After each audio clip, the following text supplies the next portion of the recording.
নিচে স্বচ্ছ পানি, উপরে ঘন নিবিড় গাছের চাদর, গা ছমছম করা পরিবেশ। আর এজন্যই বগুড়ার মিনি এই রাতারগুলের বনকে বলা হয় উত্তরবঙ্গের অ্যামাজন।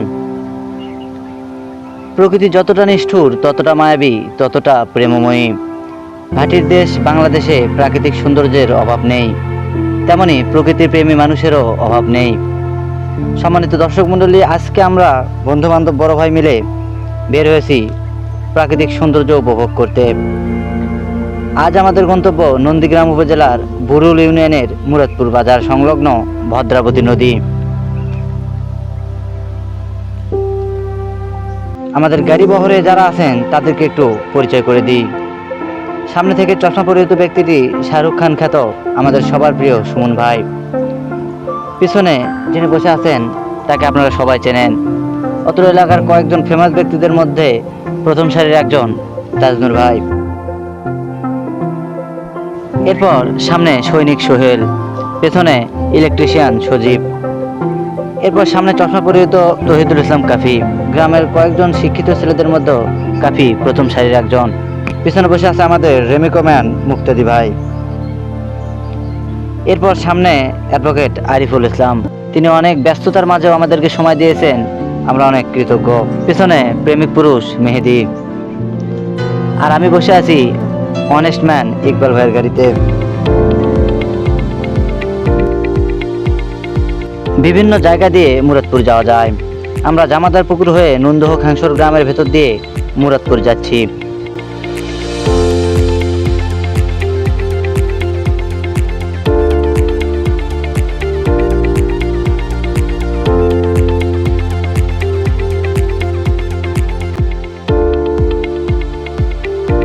মুরাদপুরে পৌঁছার পরে আমরা গাড়ি গ্যারেজ করলাম।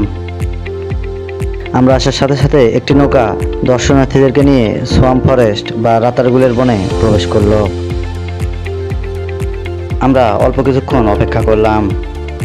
একটু পরে বনের ভেতর থেকে দুরন্ত গতিতে চলে আসলো অপর একটি নৌকা।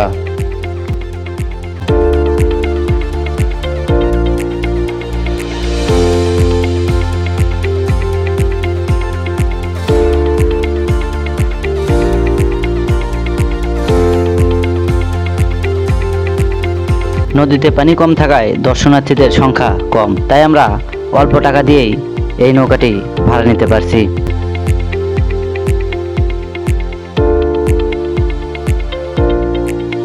রওনা দেওয়ার সাথে সাথে আমরা যেন এক প্রকৃতির স্বর্গের রাজ্যে প্রবেশ করলাম আর উৎসবমুখর পরিবেশে উপভোগ করলাম প্রাকৃতিক সৌন্দর্য। বর্ষাকালে এই ভদ্রাবতী নদীর পানি প্রায় 20 ফুটের উপরে উঠে আসে, কিন্তু বর্তমানে পানি কম থাকায় আমরা সেই জোয়ারের ফিলটা পাচ্ছি না, তবে আমরা ভাটার ফিলটা পাচ্ছি।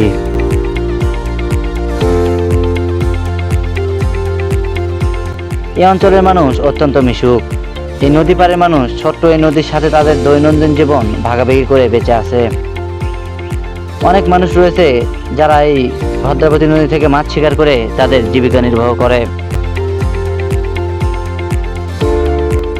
ভদ্রাবতী নদীর ঠিক মাঝখানে হিন্দু ধর্মাবলম্বীদের একটি পুরাতন শ্মশান ঘাট রয়েছে। এই নদীর পানির স্রোত কম থাকায় মাছের প্রজনন ও বংশবিস্তারের জন্য উপযুক্ত জায়গা। এই নদীতে অনেক দেশি মাছ পাওয়া যায়। এছাড়াও এই নদীতে রুই, কাতলা, শিং, মাগুর, বোয়ালও রয়েছে। নদীতে যেমন মাছ, নদীর পাড়ের গাছগুলোতেও তার চাইতে বেশি পাখপাখালির বসবাস। হরেক রকমের দেশি বিদেশি অতিথি পাখি রয়েছে বনে। ডাহুক এবং বালি হাঁস উল্লেখযোগ্য।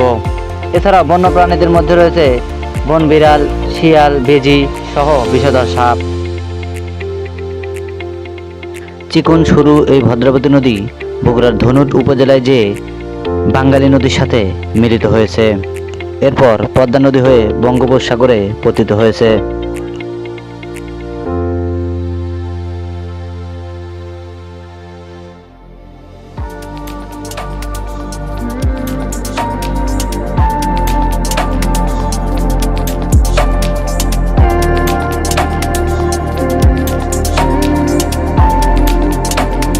যারা কোনো কারণে সিলেটের আসল রাতারগুল দেখতে ব্যর্থ হচ্ছেন, আর্থিক প্রবলেম বা সময় বের করতে পারছেন না, তাদেরকে আমি বলবো বিকল্প হিসেবে আপনি এখানে আসুন।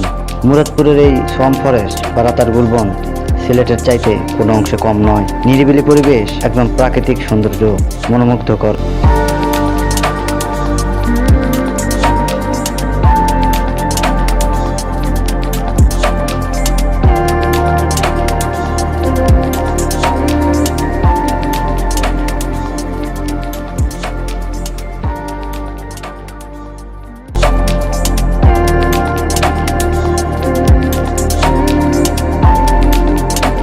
দিনটি আমাদের সবার জন্য ছিল মনে রাখার মতো।